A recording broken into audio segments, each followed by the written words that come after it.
ಓಂ ನಮಃ ಶಿವಾಯ. ನಮ್ಮ ಚಾನೆಲ್ ವಿಡಿಯೋಗಳ ಹೆಚ್ಚಿನ ಮಾಹಿತಿಗಾಗಿ ಸಬ್ಸ್ಕ್ರೈಬ್ ಬಟನ್ಗೆ ಕ್ಲಿಕ್ ಮಾಡಿ ನಮ್ಮ ಚಾನೆಲ್ಗೆ ಸಬ್ಸ್ಕ್ರೈಬ್ ಮಾಡಿ. ಈ ವಿಡಿಯೋ ಇಷ್ಟವಾದಲ್ಲಿ ಲೈಕ್ ಮಾಡಿ, ಶೇರ್ ಮಾಡಿ ಹಾಗೂ ಕಮೆಂಟ್ ಮಾಡಿ. ವಾಣಿ ಡೇಟು 11/5/2026. ಪ್ರಾತಃ ಮುರಳಿ. ಓಂ ಶಾಂತಿ. ಬಾಪ್ ದಾದಾ ಮಧುಬನ ಮಧುರ ಮಕ್ಕಳೇ, ತಂದೆಯು ತಾವು ಮಕ್ಕಳನ್ನು ತಮ್ಮ ಸಮಾನ ಮಹಿಮಾ ಯೋಗ್ಯರನ್ನಾಗಿ ಮಾಡಲು ಬಂದಿದ್ದಾರೆ. ಯಾವುದು ತಂದೆಯ ಮಹಿಮೆ ಇದೆಯೋ ಅದನ್ನು ನೀವೀಗ ಧಾರಣೆ ಮಾಡಿಕೊಳ್ಳುತ್ತೀರಿ. ಪ್ರಶ್ನೆ: ಭಕ್ತಿ ಮಾರ್ಗದಲ್ಲಿ ಪರಮಾತ್ಮ ಪ್ರಿಯತಮನನ್ನು ಪೂರ್ಣ ಅರಿತುಕೊಂಡಿಲ್ಲದಿದ್ದರೂ ಸಹ ಯಾವ ಶಬ್ದಗಳನ್ನು ಬಹಳ ಪ್ರೀತಿಯಿಂದ ಹೇಳುತ್ತಾರೆ ಮತ್ತು ನೆನಪು ಮಾಡುತ್ತಾರೆ? ಉತ್ತರ: ಬಹಳ ಪ್ರೀತಿಯಿಂದ ಹೇಳುತ್ತಾರೆ ಮತ್ತು ನೆನಪು ಮಾಡುತ್ತಾರೆ. ಹೇ ಪ್ರಿಯತಮನೇ, ತಾವು ಬಂದರೆ ನಾವು ಕೇವಲ ನಿಮ್ಮನ್ನೇ ನೆನಪು ಮಾಡುತ್ತೇವೆ. ಮತ್ತೆಲ್ಲರಿಂದ ಬುದ್ಧಿಯೋಗವನ್ನು ತೆಗೆದು ತಮ್ಮೊಂದಿಗೆ ಜೋಡಿಸುತ್ತೇನೆ.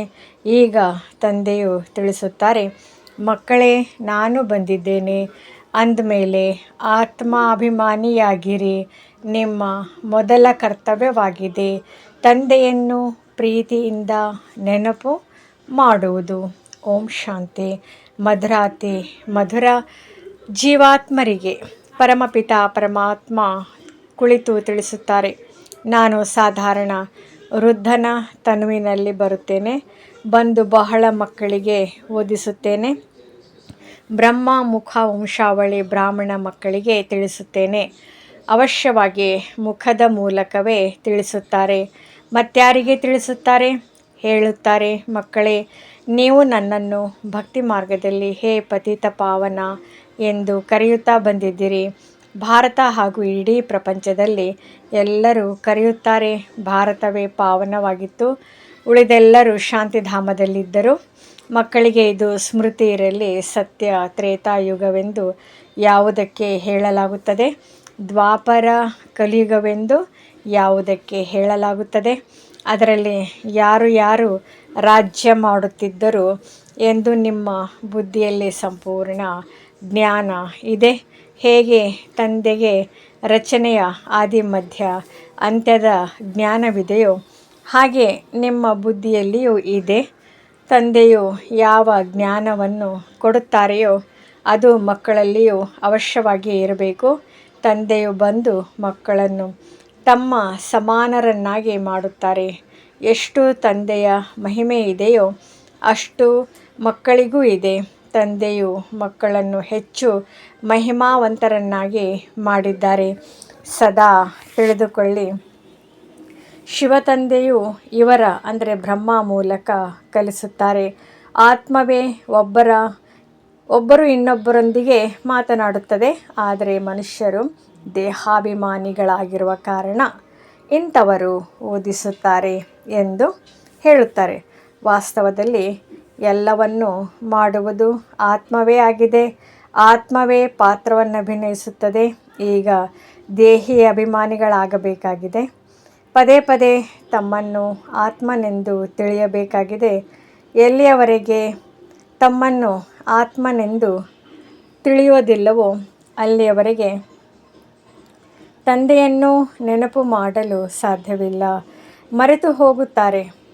ನೀವು ಯಾರ ಮಕ್ಕಳಾಗಿದ್ದೀರಿ ಎಂದು ನಿಮ್ಮನ್ನು ಕೇಳಿದಾಗ ನಾವು ಶಿವತಂದೆಯ ಮಕ್ಕಳಾಗಿದ್ದೇವೆ ಎಂದು ಹೇಳುತ್ತೀರಿ. ವಿಸಿಟರ್ ಬುಕ್ನಲ್ಲಿಯೂ ಬರೆಯಲಾಗಿದೆ, ನಿಮ್ಮ ತಂದೆ ಯಾರು. ಆಗ ಕೂಡಲೇ ದೇಹದ ತಂದೆಯ ಹೆಸರನ್ನು ತಿಳಿಸುತ್ತಾರೆ. ಒಳ್ಳೆಯದು. ಈಗ ಆತ್ಮದ ತಂದೆಯು ಹೆಸರನ್ನು ತಿಳಿಸಿ. ಆಗ ಕೆಲವರು ಕೃಷ್ಣನ, ಕೆಲವರು ಹನುಮಂತನ ಹೆಸರನ್ನು ಬರೆಯುತ್ತಾರೆ. ಕೆಲವರು ನಮಗೆ ಗೊತ್ತಿಲ್ಲವೆಂದು ಬರೆಯುತ್ತಾರೆ. ಅರೆ, ನೀವು ಲೌಕಿಕ ತಂದೆಯನ್ನು ಅರಿತುಕೊಂಡಿದ್ದೀರಿ ಮತ್ತು ಪಾರಲೌಕಿಕ ತಂದೆ ಯಾರನ್ನು ನೀವು ಯಾವಾಗಲೂ ದುಃಖದಲ್ಲಿ ನೆನಪು ಮಾಡುತ್ತೀರಿ ಅವರನ್ನೇ ಅರಿತುಕೊಂಡಿಲ್ಲವೇ? ಹೇ ಭಗವಂತ, ದಯೆ ತೋರಿಸಿ. ಹೇ ಭಗವಂತ, ಒಂದು ಮಗುವನ್ನು ಕೊಡಿ ಎಂದು ಬೇಡುತ್ತಾರಲ್ಲವೇ. ಈಗ ತಂದೆಯು ಬಹಳ ಸಹಜ ಮಾತನ್ನು ತಿಳಿಸುತ್ತಾರೆ. ನೀವು ದೇಹಾಭಿಮಾನದಲ್ಲಿರುತ್ತೀರಿ, ಆದ್ದರಿಂದ ತಂದೆಯ ಆಸ್ತಿಯ ನಶೆ ಏರುವುದಿಲ್ಲ. ನಿಮಗಂತೂ ಬಹಳ ನಶೆ ಏರಬೇಕು. ಭಕ್ತಿ ಮಾಡುವುದು ಭಗವಂತನೊಂದಿಗೆ ಮಿಲನ ಮಾಡುವುದಕ್ಕಾಗಿ ಯಜ್ಞ, ತಪ, ದಾನ, ಪುಣ್ಯ ಇತ್ಯಾದಿಗಳನ್ನು ಮಾಡುವುದೆಲ್ಲವೂ ಭಕ್ತಿಯಾಗಿದೆ. ಎಲ್ಲರೂ ಒಬ್ಬ ಭಗವಂತನನ್ನು ನೆನಪು ಮಾಡುತ್ತಾರೆ. ತಂದೆಯು ತಿಳಿಸುತ್ತಾರೆ, ನಾನು ನಿಮ್ಮ ಪತಿಯರಿಗೂ ಪತಿ, ತಂದೆಯರಿಗೂ ತಂದೆಯಾಗಿದ್ದೇವೆ. ಎಲ್ಲ ತಂದೆಯವರು ಭಗವಂತನನ್ನು ಅವಶ್ಯವಾಗಿ ನೆನಪು ಮಾಡುತ್ತಾರೆ.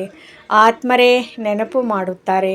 ಭ್ರುಕುಟಿಯ ಮಧ್ಯದಲ್ಲಿ ಹೊಳೆಯುವ ನಕ್ಷತ್ರವೆಂದು ಭಲೆ ಹೇಳುತ್ತಾರೆ, ಆದರೆ ಅರ್ಥವನ್ನು ತಿಳಿಯದೆ ಹಾಗೆಯೇ ಹೇಳಿಬಿಡುತ್ತಾರೆ. ರಹಸ್ಯವೇನೂ ಗೊತ್ತಿಲ್ಲ.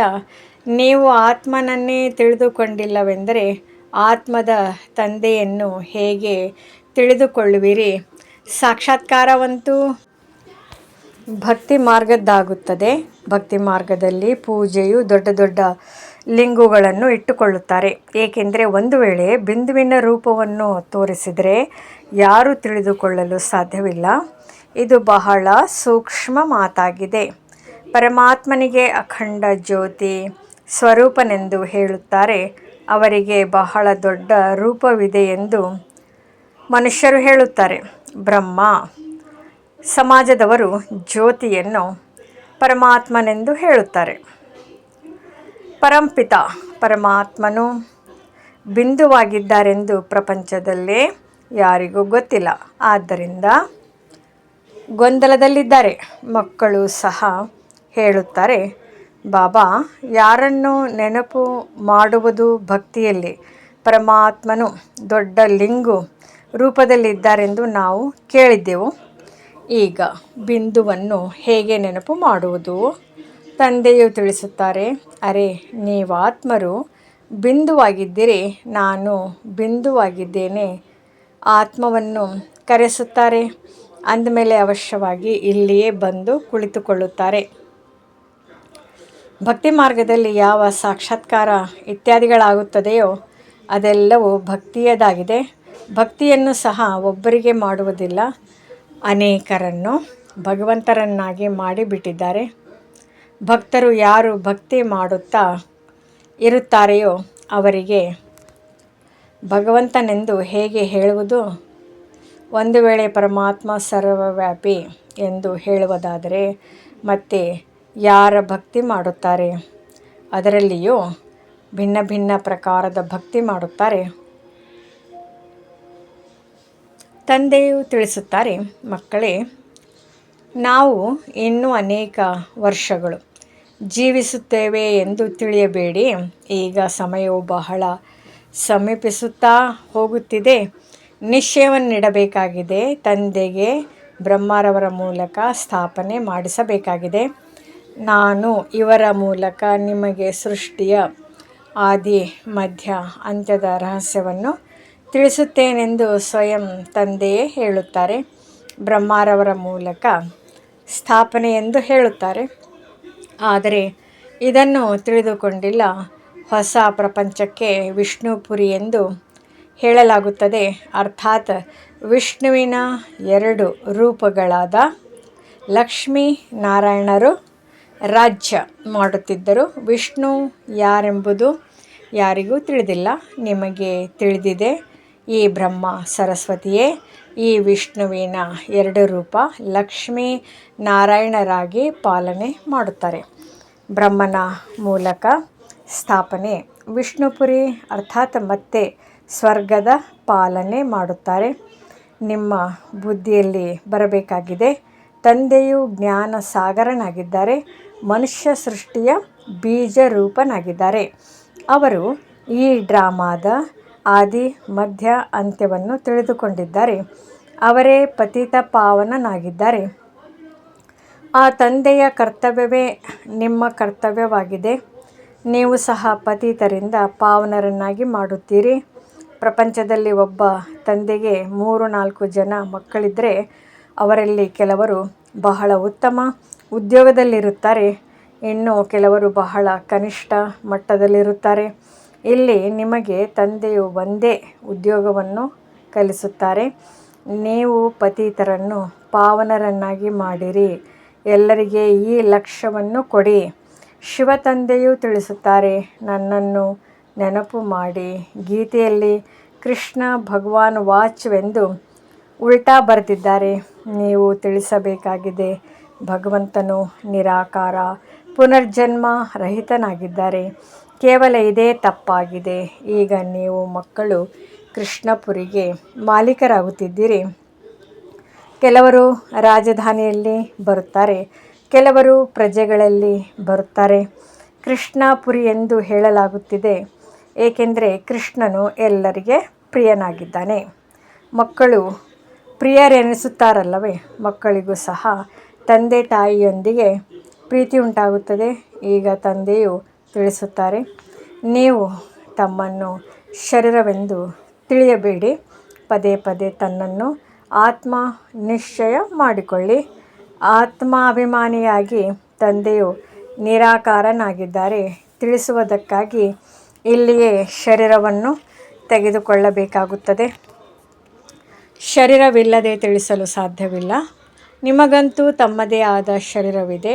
ಆದರೆ ತಂದೆಯು ಈ ಬ್ರಹ್ಮ ಶರೀರವನ್ನು ಲೋನ್ ಆಗಿ ತೆಗೆದುಕೊಳ್ಳುತ್ತಾರೆ. ಬಾಕಿ ಇದರಲ್ಲಿ ಪ್ರೇರಣೆಯ ಮಾತಿಲ್ಲ. ಸ್ವಯಂ ತಂದೆಯೇ ತಿಳಿಸುತ್ತಾರೆ, ನಾನು ಈ ಶರೀರ ಧಾರಣೆ ಮಾಡಿ ಮಕ್ಕಳಿಗೆ ಓದಿಸುತ್ತೇನೆ. ಏಕೆಂದರೆ ನೀವು ಆತ್ಮರು ಈಗ ತಮೋ ಪ್ರಧಾನರಾಗಿ ಬಿಟ್ಟಿದ್ದೀರಿ, ಮತ್ತು ಸತೋ ಪ್ರಧಾನರನ್ನಾಗಿ ಮಾಡಬೇಕಾಗಿದೆ. ಪತಿತ ಪಾವನ ಬನ್ನಿ ಎಂದು ಹಾಡುತ್ತಾರೆ, ಆದರೆ ಅರ್ಥವನ್ನು ತಿಳಿದುಕೊಂಡಿಲ್ಲ. ತಂದೆಯು ಹೇಗೆ ಬಂದು ಪಾವನರನ್ನಾಗಿ ಮಾಡುತ್ತಾರೆ ಎಂಬುದನ್ನು ನೀವೀಗ ತಿಳಿದುಕೊಂಡಿದ್ದೀರಿ. ಇದು ಸಹ ನಿಮಗೆ ತಿಳಿದಿದೆ. ಸತ್ಯುಗದಲ್ಲಿ ಕೇವಲ ನಮ್ಮದೇ ಚಿಕ್ಕ ವೃಕ್ಷವಿರುವುದು. ನೀವು ಸ್ವರ್ಗದಲ್ಲಿ ಹೋಗುತ್ತೀರಿ. ಬಾಕಿ ಯಾವ ಇಷ್ಟೊಂದು ಖಂಡಗಳಿವೆಯೋ ಅವುಗಳ ಹೆಸರು ಗುರುತು ಇರುವುದಿಲ್ಲ. ಭಾರತ ಖಂಡವೇ ಸ್ವರ್ಗವಾಗುವುದು. ಪರಮಪಿತ ಪರಮಾತ್ಮನು ಬಂದು ಸ್ವರ್ಗದ ಸ್ಥಾಪನೆ ಮಾಡುತ್ತಾರೆ. ಈಗ ನರಕವಾಗಿದೆ. ಭಾರತ ಖಂಡವೇ ಪ್ರಾಚೀನವಾಗಿದೆ. ಎಲ್ಲಿ ದೇವತೆಗಳ ರಾಜ್ಯವಿತ್ತೋ ಈಗ ಇಲ್ಲ. ಇಲ್ಲಿ ಅವರ ಮಂದಿರಗಳಿವೆ, ಚಿತ್ರಗಳಿವೆ ಅಂದಾಗ ಭಾರತದ್ದೇ ಮಾತಾಯಿತು. ಇದು ಯಾವುದೇ ಭಾರತವಾಸಿಗಳ ಬುದ್ಧಿಯಲ್ಲಿ ಬರುವುದಿಲ್ಲ. ಭಾರತವು ಸ್ವರ್ಗವಾಗಿತ್ತು. ಈ ಲಕ್ಷ್ಮೀನಾರಾಯಣರು ಮಾಲೀಕರಾಗಿದ್ದರು. ಮತ್ಯಾವುದೇ ಖಂಡವಿರಲಿಲ್ಲ. ಈಗಂತೂ ಅನೇಕ ಧರ್ಮಗಳು ಬಂದು ಬಿಟ್ಟಿದೆ. ಭಾರತವಾಸಿಗಳು ಧರ್ಮಭ್ರಷ್ಟರು, ಕರ್ಮಭ್ರಷ್ಟರಾಗಿ ಬಿಟ್ಟಿದ್ದಾರೆ. ಕೃಷ್ಣನಿಗೆ ಶ್ಯಾಮ ಸುಂದರನೆಂದು ಹೇಳುತ್ತಾರೆ, ಆದರೆ ಅರ್ಥವನ್ನು ತಿಳಿದುಕೊಂಡಿಲ್ಲ. ಅವಶ್ಯವಾಗಿ ಇವರು ಕಪ್ಪಾಗಿದ್ದಾರಲ್ಲವೇ, ಕೃಷ್ಣನಿಗೆ ಸರ್ಪವು ಕಚ್ಚಿತು, ಆದ್ದರಿಂದ ಕಪ್ಪಾಗಿ ಬಿಟ್ಟನೆಂದು ಹೇಳುತ್ತಾರೆ. ಕೃಷ್ಣನಂತೂ ಸತ್ಯುಗದ ರಾಜಕುಮಾರನಾಗಿದ್ದನು. ಅಂದಮೇಲೆ ಹೇಗೆ ಕಪ್ಪಾಗಿ ಬಿಟ್ಟನು? ನೀವೀಗ ಈ ಮಾತುಗಳನ್ನು ತಿಳಿದುಕೊಂಡಿದ್ದೀರಿ. ಕೃಷ್ಣನ ತಂದೆ ತಾಯಿಯೂ ಸಹ ಈಗ ಓದುತ್ತಿದ್ದಾರೆ. ತಂದೆ ತಾಯಿಗಿಂತಲೂ ಕೃಷ್ಣನು ಶ್ರೀಕೃಷ್ಣನು ಉತ್ತಮನೆಂದು ಗಾಯನವಿದೆ. ತಂದೆ ತಾಯಿಯ ಹೆಸರಿಲ್ಲ. ಇಲ್ಲದಿದ್ದರೆ ಯಾವ ತಂದೆ ತಾಯಿಯಿಂದ ಇಂತಹ ಮಗು ಜನ್ಮ ಪಡೆದನೋ ಆ ತಂದೆ ತಾಯಿಯೂ ಸಹ ಎಷ್ಟು ಪ್ರಿಯರಾಗಬೇಕು. ಆದರೆ ಇಲ್ಲ, ಮಹಿಮೆಯೆಲ್ಲವೂ ರಾಧೆ ಕೃಷ್ಣನಿಗೆ ಇದೆ. ಅವರ ತಂದೆ ತಾಯಿಗೆ ಏನೂ ಇಲ್ಲ. ನಿಮ್ಮ ಬುದ್ಧಿಯಲ್ಲಿ ಜ್ಞಾನವಿದೆ. ನೀವು ಅಂದರೆ ಜ್ಞಾನವು ದಿನ, ಭಕ್ತಿಯು ರಾತ್ರಿಯಾಗಿದೆ. ಅಂಧಕಾರ ರಾತ್ರಿಯಲ್ಲಿ ಮನುಷ್ಯರು ಅಲೆದಾಡುತ್ತಿರುತ್ತಾರೆ. ಈಗ ನೀವು ಮಕ್ಕಳಿಗೆ ತಿಳಿಸಲಾಗುತ್ತದೆ, ಮನೆಯಲ್ಲಿಯೇ ಇರಿ, ಈ ಸೇವೆಯನ್ನು ಮಾಡುತ್ತಾ ಇರಿ. ಯಾರು ಬಂದರೂ ಇದನ್ನು ತಿಳಿಸಿ. ನೀವು ಒಬ್ಬ ಪ್ರಿಯತಮನಿಗೆ ಅರ್ಧ ಕಲ್ಪದ ಪ್ರಿಯತಮೆಯರಾಗಿದ್ದೀರಿ. ಭಕ್ತಿ ಮಾರ್ಗದಲ್ಲಿ ಎಲ್ಲರೂ ಅವರನ್ನು ನೆನಪು ಮಾಡುತ್ತಾರೆ. ಅಂದಮೇಲೆ ಪ್ರಿಯತಮೆಯರಾದರಲ್ಲವೇ. ಆದರೆ ಪ್ರಿಯತಮೆಯನ್ನು ಪೂರ್ಣ ತಿಳಿದುಕೊಂಡಿಲ್ಲ. ಬಹಳ ಪ್ರೀತಿಯಿಂದ ನೆನಪು ಮಾಡುತ್ತಾರೆ.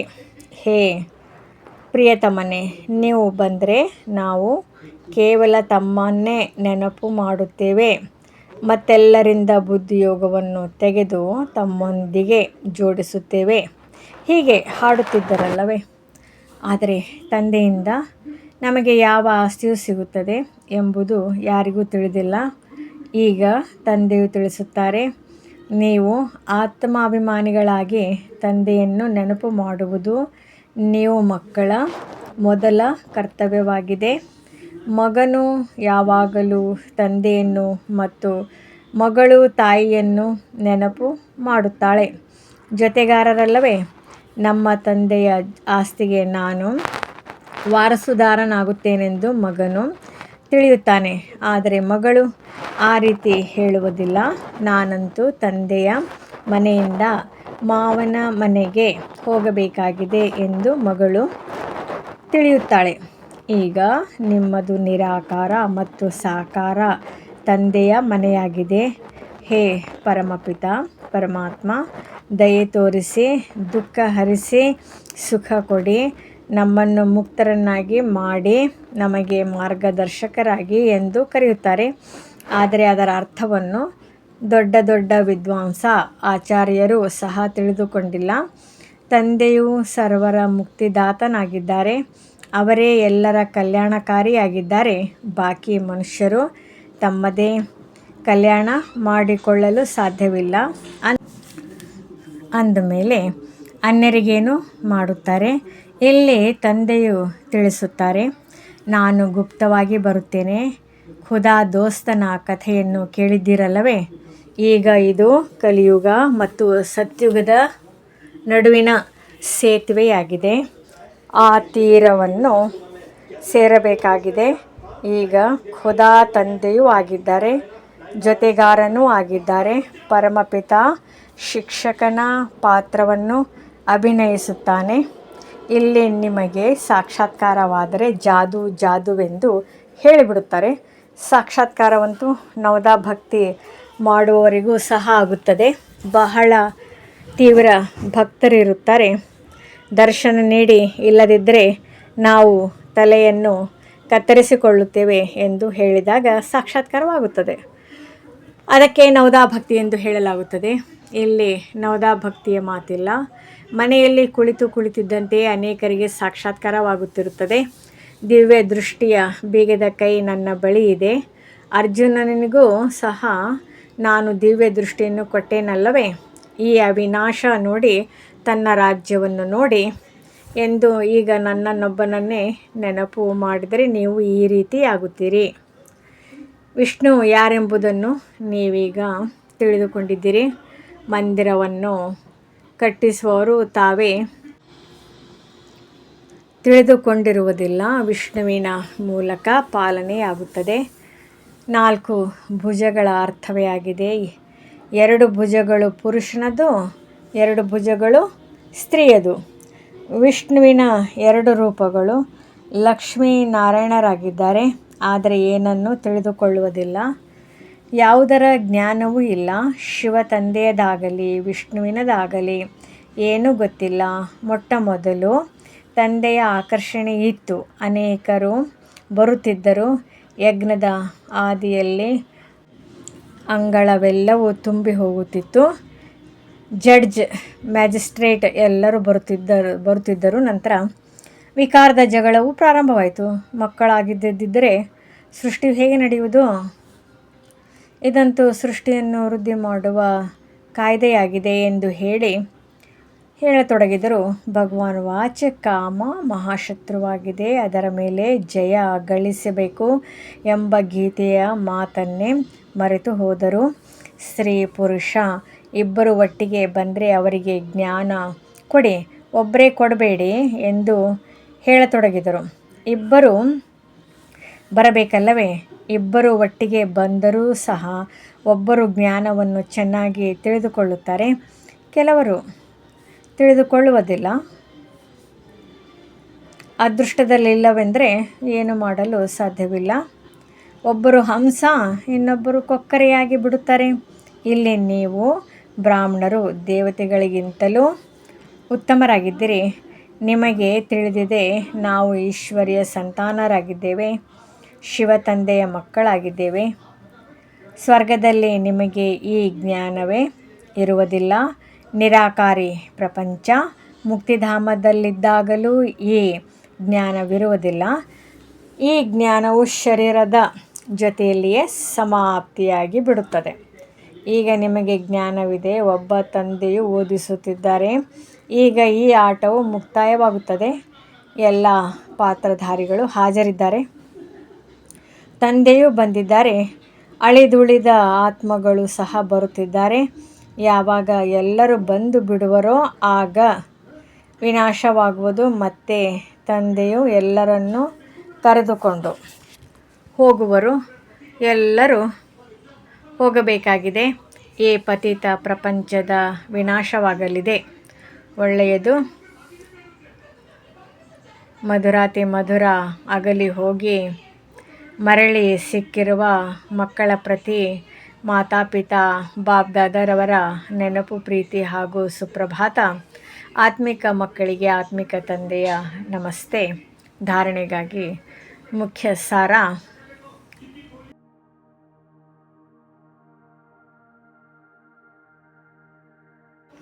ಪತಿತರಿಂದ ಪಾವನರನ್ನಾಗಿ ಮಾಡುವ ಕರ್ತವ್ಯ ಯಾವುದು? ತಂದೆಯದಾಗಿದೆಯೋ ಅದೇ ಕರ್ತವ್ಯ ಮಾಡಬೇಕಾಗಿದೆ. ಎಲ್ಲರಿಗೆ ಲಕ್ಷ್ಯವನ್ನು ಕೊಡಬೇಕು. ತಂದೆಯನ್ನು ನೆನಪು ಮಾಡಿ ಮತ್ತು ಪಾವನರಾಗಿರಿ. ಎರಡನೇದ್ದು, ಈ ಬ್ರಾಹ್ಮಣ ಜೀವನವು ದೇವತೆಗಳಿಗಿಂತಲೂ ಉತ್ತಮ ಜೀವನವಾಗಿದೆ. ಈ ನಶೆಯಲ್ಲಿ ಇರಬೇಕಾಗಿದೆ. ಮತ್ತೆಲ್ಲದರಿಂದ ಬುದ್ಧಿಯೋಗವನ್ನು ತೆಗೆದು ಒಬ್ಬ ಪ್ರಿಯತಮನನ್ನು ನೆನಪು ಮಾಡಬೇಕಾಗಿದೆ.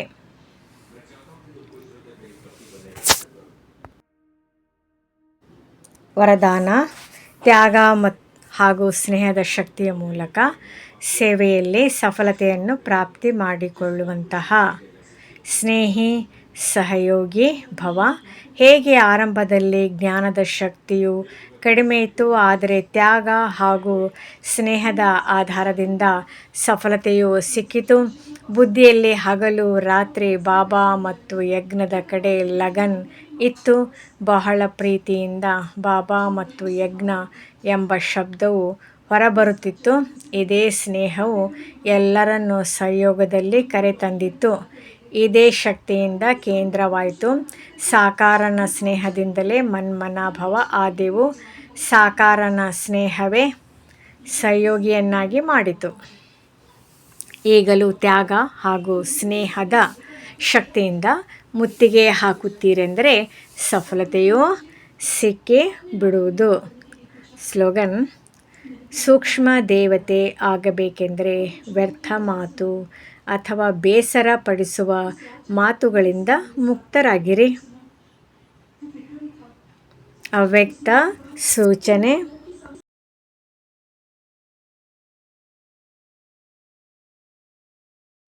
ಸದಾ ಅಚಲ ಅಡೋಲ ಏಕರಸ ಸ್ಥಿತಿಯ ಅನುಭವ ಮಾಡಿ.